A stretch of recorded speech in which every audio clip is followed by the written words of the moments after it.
Great. Well, welcome everyone.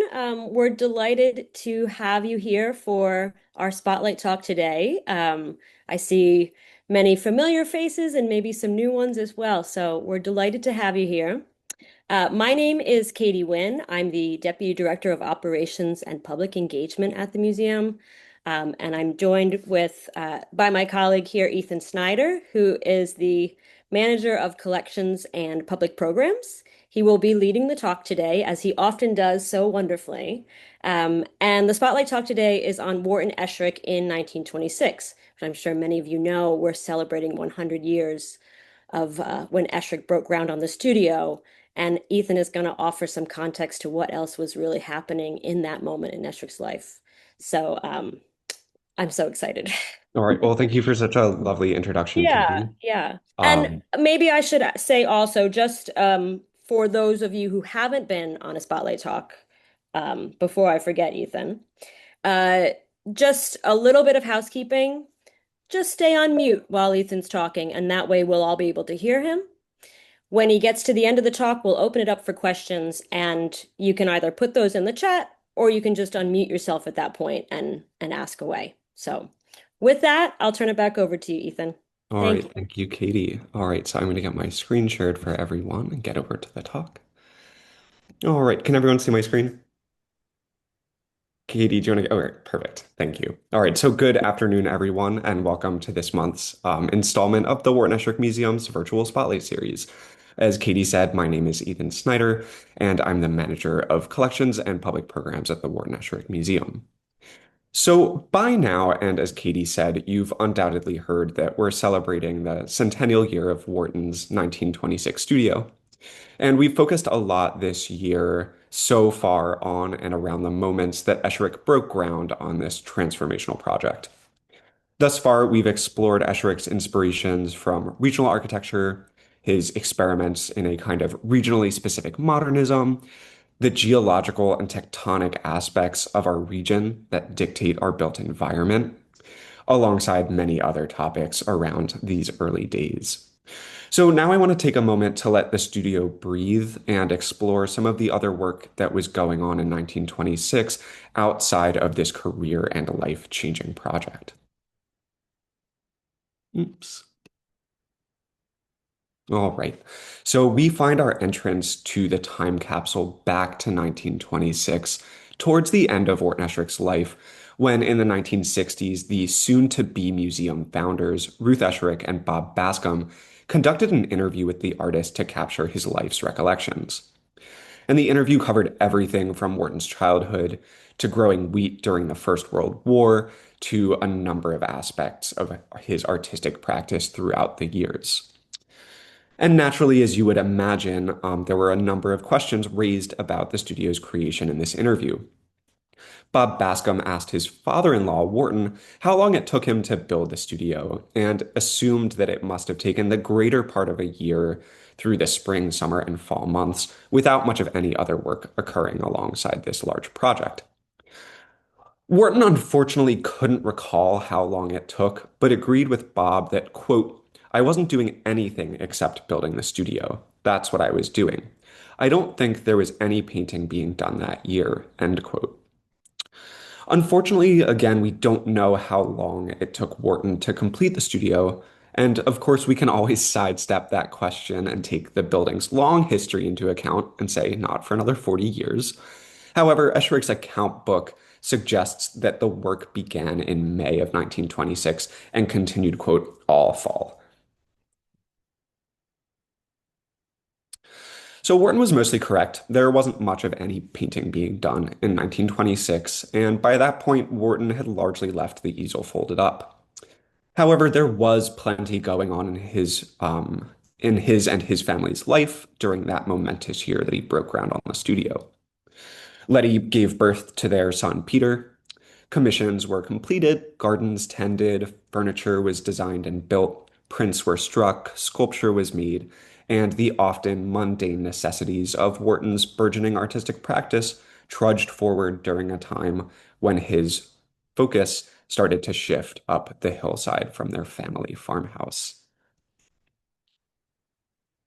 So, as we've talked about in the past Spotlight talks, and we'll link out to these in a follow-up so everyone can take a look at them, Letty Esherick often kept records for her husband and maintained a really wonderful account book that tracked the works that Wharton made, sold, exhibited, and gifted to friends and family throughout his early days.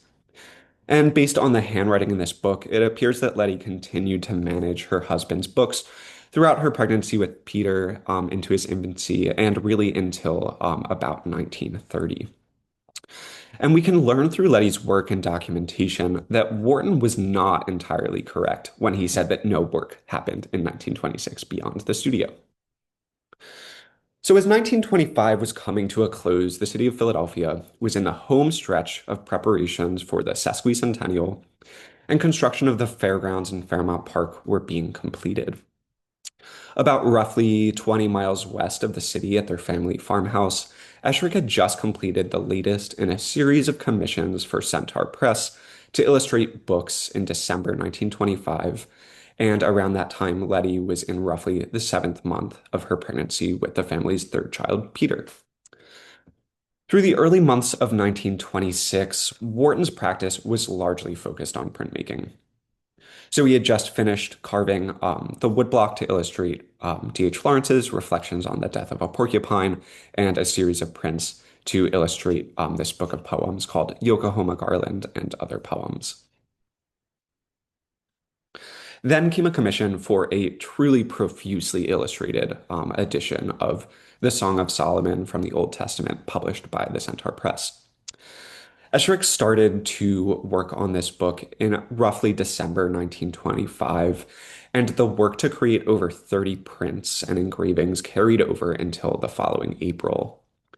Esherick was finishing up at least 10 blocks for this publication, including Rose, which we see here, Winter is Past, Flowers Appear, Until the Dawn Breaks, and this very detailed print called Pharaoh's Horses in those early months of 1926. And this project appears to be largely the extent of Esherick's printmaking that year. However, he did make one print outside this project in 26 called Free Acres, which we see here on the screen. And throughout that year in 1926, prints were sold in merely just drips and drabs, unfortunately. Some prints were sold on commission at venues like the Philadelphia Print Club, the Philadelphia Art Alliance, and New York City's Via Gallery. And some prints were also struck on the press to order. And as it usually happened in those early days, it appears that February was the most popular seller in Wharton's printmaking for that year. So family life pulled Esherick from his practice as Peter was born on February 7th, but it didn't pull Wharton away for long. And instead, Wharton used Peter's birth as an excuse to create this wonderful sculpture that we see here on the screen called Peter, done in purple heart that looks like a scene straight out of The Lion King, depicting Letty holding the newborn Peter triumphantly above her head. So while in the midst of completing the book projects and before Peter was born in February, Wharton began to turn his attention to some small sculptures and furniture. And during that time, he must have had a pretty hearty stash of tropical hardwood to get through that he had begun using in recent years. And many of the small works that he made in 1926 were done in tropical hardwoods like cocobolo, purple heart, and ebony. The first sculpture that Esherick completed in 1926, done in January, is Centaur and Maiden in cocobolo that we see here on the screen. And then in February, Wharton not only welcomed a son and marked his birth with that sculpture, but he also sent a casting of his earlier sculpture, The Race, to the Whitney Studio Club for their 11th annual exhibit of paintings and sculptures by their members. These horse and jockey figurines actually stood out quite a lot, and one critic kind of highlighted them in a review and said that they stood out as distinctive pieces in an otherwise large and varied exhibition. So good for Wharton. The following month, Wharton built a walnut table for his studio, presumably then working in the small barn that was adjacent to the family's farmhouse. And according to Letty's notes that we see here on the left, the table was sold to Arthur Peck, who is shown as the owner here. And here we can see in an entry from a collection of index card files that also document some of Wharton's work, that this card, in fact, matches the description, date, and buyer of the 26 table. So, table owned by Arthur Peck in black walnut. And this index card tells us that the table had ebony wedges and dovetails, and it was sold to Arthur Peck originally for $500, and that he later put it up for auction in the 1940s for $150. We also learned that this table was exhibited as part of a wonderful Depression era show at the Art Alliance in Philadelphia with Wharton's friends Ruth Reeves and Henry Varnum Poor. And in addition, we learned from this index card that there is a photograph of this table out there, and it is marked number 112, like we see here.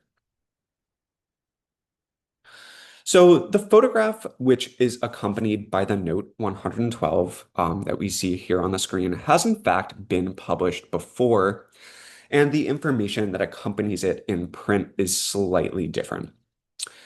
So when Bob Bascom published this photograph in Journey of a Creative Mind, his biography of Wharton Esherick, he suggested that this table that we're seeing was made in 1924 and was the first in a series of trestle tables that Esherick made during this period. Esherick did indeed make a number of trestle tables during these years. I think at least six, if I'm remembering off the top of my head correctly. And it's possible that with the information that we have from Letty in the 1920s, that Bob's writing about this table could be up for reevaluation. It's not certain. But the early table that we're seeing here on the screen may be the one sold to Arthur Peck, made in 1926, depending on whose information is correct. But whether or not the table that we're seeing is in fact the one that Wharton made in 26, it is a great example of another walnut trestle table with those ebony details made during that same period. And here on the right, we see a lovely, pretty detailed design drawing that Escher created for a walnut table in 1926 that also had ebony wedges and dovetails. So it's possible that these were part of the same project. So the other large piece of furniture that Esherick designed and built that year was a drop-leaf table for his wife Letty that was done in May. Esherick made this desk also in black walnut with an very, very delicate ebony latch that we see here. That helped to lock the bottom flap files, and there's a small ebony key on the top case here that can be removed to allow the drop front to come down. And like the drop leaf desk that Esherick made for himself the following year, the piece for Letty was accompanied by a lovely carved stool to match that we see here when the desk was photographed in the family farmhouse around the mid-1920s. And the surface of this desk is inscribed with a really lovely surface carving of and follow my mouse here, a male and female figure kind of crouching and facing one another.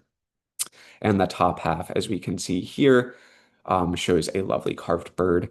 The top half today is in storage, but you can still catch this lovely bottom half of Letty's dropleaf desk in Wharton's bedroom, tucked right above his 1930 staircase.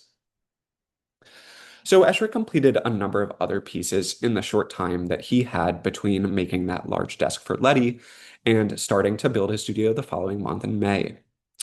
So at some point that year following Peter's birth, Wharton completed an oak high chair for Peter that he'd started in 1924 for his daughter Ruth, but had left unfinished. He also took to sculpting a bird in Purple Heart in April. And while this is one of those early pieces that Esherick never appears to have photographed, we can look at a sample of a number of other bird-related carvings that Wharton did in those years leading up to give us an idea of what this Purple Heart bird might have looked like. So here we see a chestnut bird on a ring from 1925, a bird in stone that's relief carved that is now in Wharton's bathroom in the studio, and this lovely gilded poplar piece, My Tsar Petitsa. And then in May, right before the start of the studio, Wharton completes his second chess set to date and created two separate chessboards for it. And then during the summer of 1926, while the studio was being completed or being constructed, the team that Esherick had with him must have taken a break during the summer at some point in time. So the Esherick family was set to take a trip during the 1926 summer up to New York to visit their friend Marjorie Content to picnic on the Hudson. And there, Marjorie Content introduced Wharton and Letty to the artist Henry Varnum Poor, who we see here, and his wife Bessie Breuer. And just like the Eshericks, this family had also welcomed a son named Peter into the world earlier that year, and a lifelong friendship was begun. Not to mention, both Esherick and Poor were also working on purpose-built studios at the time, which must have also really informed their friendship and relationship.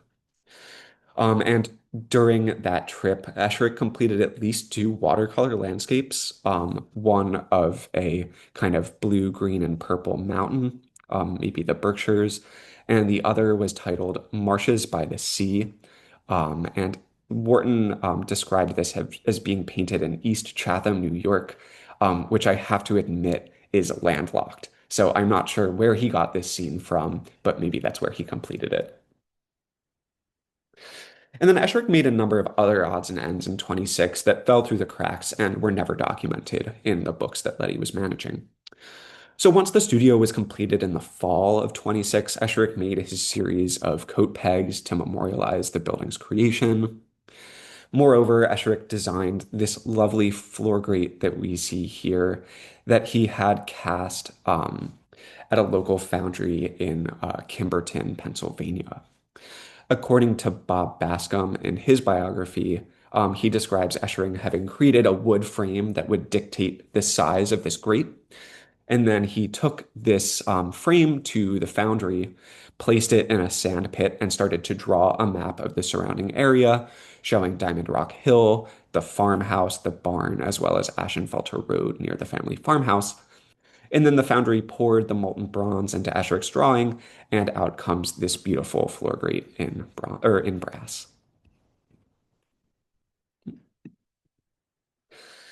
And then after the Whitney Studio Club's 11th annual member show, another important exhibition took place at the Department of Fine Arts at the semi-sesquicentennial. So we don't know whether Esherick ever attended the 1926 World's Fair in Philadelphia, but he did send 19 woodblocks and engravings, at least on his behalf if he didn't. And these included recent prints from Centaur Press publications, from Song of the Broad Axe and Song of Solomon, as well as other prints like The Bath, April Plowing, and Breaking in the Young Colts.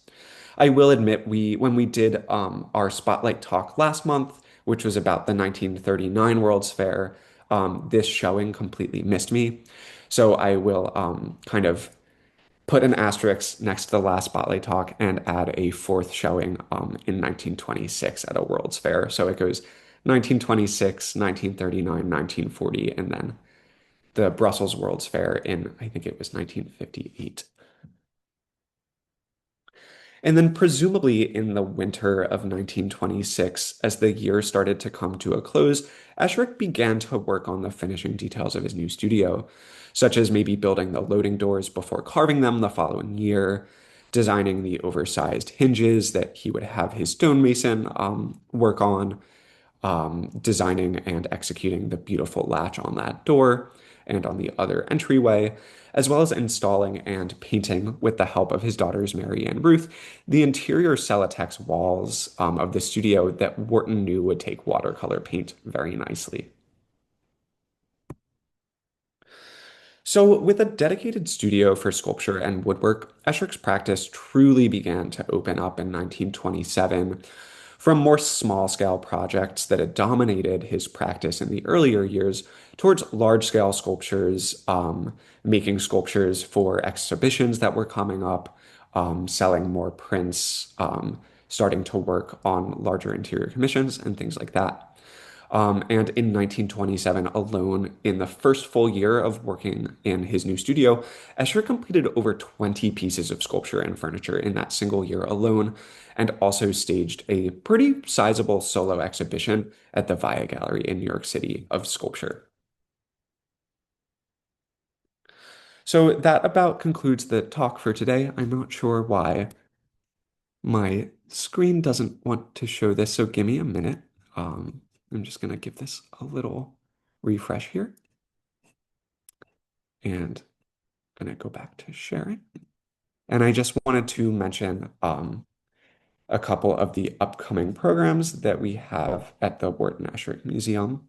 Um, And of course, now we're having technical difficulties. But I wanted to mention that our next Spotlight talk is going to be led by Wharton Esherick Museum's curator, Emily Zilber, and she'll be discussing our 32nd annual juried woodworking exhibition, Breaking Ground, which is on view in our visitor center today.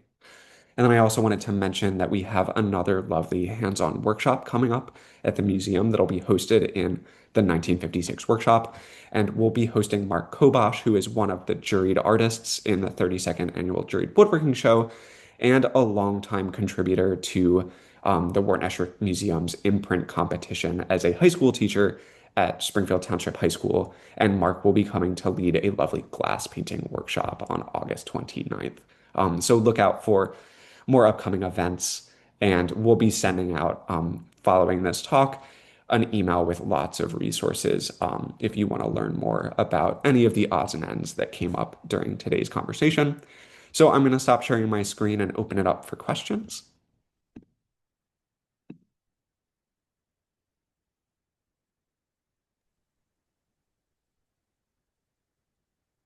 While others are formulating those questions, Ethan, I will just say that thank you so much for all of the time you put into researching these really specific moments and things in Esherick's past.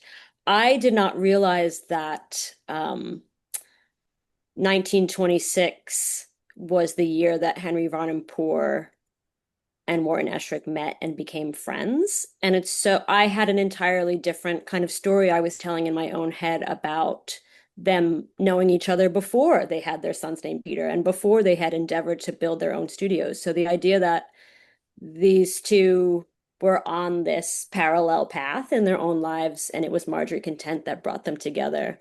Um, that's a really interesting piece to the story that I had completely missed. Yeah, I think that that comes up in Bob's book. Yeah. I likely read it and then it sort of, certain details sort of fall away. Yeah. Does anyone have any questions for Ethan before we wrap up for today? Yeah, I had a question. Yeah. So he had a large volume of work that he created in 26, and it sounds like 27 too. Did do you know what his workday life was like? I mean, did he work 15 hours a day? Did he have help to do all this or Yeah, so that's a great question. We don't know too many, I would say, nitty-gritty details about Wharton's day to day, maybe like hour by hour, but we do know that he spent a lot of time in his studio, and just working on this stuff, brought him a lot of joy, and that's mainly where his focus was. He luckily did have help. Wharton was a really wonderful collaborator during the course of his career and was also really lucky to be surrounded by a number of really skilled craftspeople out there in Chester County still in the 1920s. So he, for a long time, worked with a German or Hungarian trained cabinet maker, John Schmidt, who collaborated with Wharton on building furniture. So that must have helped him quite a bit. But I think Wharton's sculpture practice was largely solo when it came to making, but he did collaborate around sourcing wood for particular sculptures. And I do know, actually, I should take that back. He did have help here and there. His brother-in-law recalled helping Wharton sand sculptures and finish them. So I'm sure that Wharton called on people who were just within his network to come help with some of those nitty-gritty tasks that he didn't really want to focus on himself.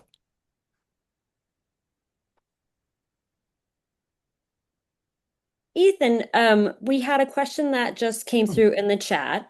yeah. Do you know whether Esherick met John B. Flanagan in New City, New York, where Henry Von Poor built his studio? Oh, And then, as a second question, wondering where, if we know where he got his tropical hardwoods. yeah.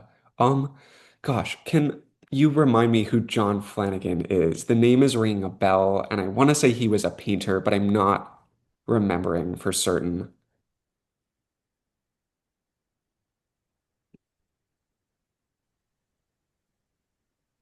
Hello. He was a Yeah. sculptor. Hi. Um, Oh, that's right. so yeah, he was a direct carver. Yeah. He wrote an artist statement called The Image in the Rock. And in the mid to late 20s, he was in New City. And he knew Henry Varnum Poor very well, as well as Mary Mowbray Clark, Ruth Reeves, a Yeah. lot of the famous residents of the road. Okay. So, That is ringing a bell, and I'm just going through some notes from our last Spotlight talk, and I believe that Wharton would have exhibited with this artist on other occasions, but we know that at least both of them exhibited together at the 1939 Golden Gate Exposition. And I'm sure yes. that that was definitely not the only time. Yeah, also at the show you mentioned in 1926, they exhibited together. And I think Flanagan actually um, took a piece of Esherick's work. He transported it, I think, from Hmm. maybe New City to the Whitney Studio Club. But he didn't know what to make of it. He thought it was a very strange piece by Oh, Esherick. I think it was the race. Okay. Can I ask where Yeah. you heard about that from? Well, I just wrote a book on John B. Flanagan. Okay. Oh, that's fantastic. That was published by SUNY Press, and I found that in my research. Oh, well, thank you for Yeah, sharing that. We'll have to sure. make sure we get a copy of your book for our collection. Yeah. Thanks. Yeah, I'll look for the specific reference for you. Yeah, that would be lovely. And to answer your second question, it seems like Wharton was mainly getting his tropical hardwood from J.H. Monteith Co. In New Yeah. York City, where many of those, modernist sculptors were working. But I also have an inkling, and I don't know whether this is right. And I see that we have the old curator Paul Eisenhower in the room, so maybe he'd weigh in as well. Um, the receipts that we have from Monteith, I think, are from the 1930s and onwards. Wharton was working with his cabinet maker, John Schmidt, from the 20s, and John Schmidt had some sort of furniture making or repair practice out where he was living. And I always wondered whether Wharton was maybe sourcing some offcuts of tropical hardwood from John Schmidt, who presumably would have been, occasionally repairing a piece of mahogany furniture for someone or something like that. Mhm. Yeah. Yeah, thank you.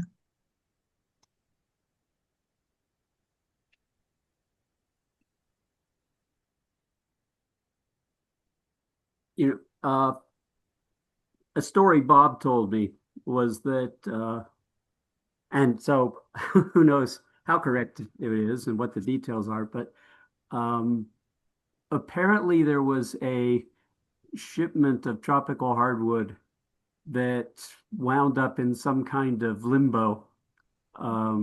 And Wharton was able to pick up a large quantity, particularly of Paduke, at a really cheap price, which is one of the reasons that a lot of the Helene Fisher work was Mhm. in Paduke. Um, Okay. but that's the And I only think other thing I can add to what you've got. Yeah.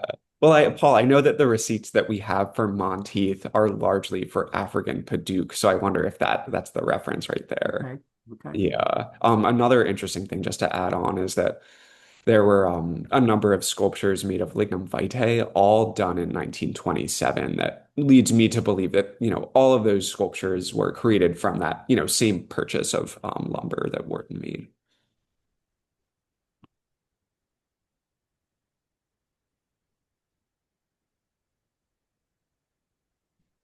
All right. Well, if that is all the questions that we have for now, you're always free to email me or give us a call if you have any other follow-up questions or want to chat about anything that came up in the talk today. And as I mentioned, we'll put together a number of further resources that you can go check out from our notes from the studio page on the website, from past spotlights, and some other institutions as well. Thank you all so much for joining us and for the wonderful questions. Yeah, Enjoy thank the you rest of all. your day.